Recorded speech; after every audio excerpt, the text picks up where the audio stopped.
giang cánh tay ôm tôi đọa đầy. Tạm vơi cất chúa trời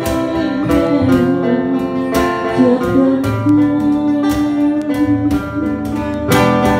Ôi nhân loại ơi, sao chưa hoài tới mà nỡ quên ân tình biển khơi.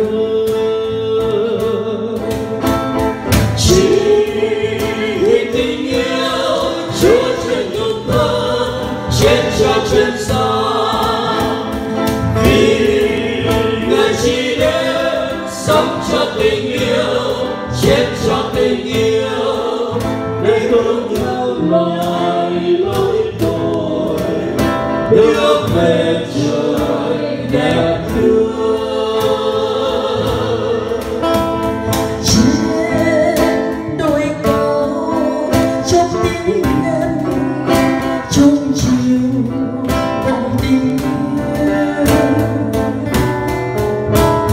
Giê-xu lặng lẽ môi không bờ hè, tim nát tan gai nhau bao ngày.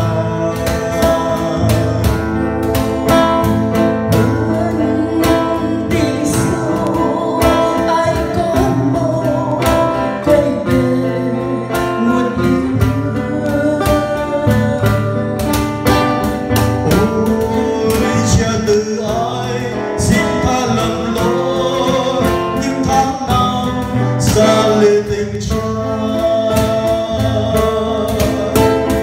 Chỉ vì tình yêu chết trên nhung thân, chết cho chân gian,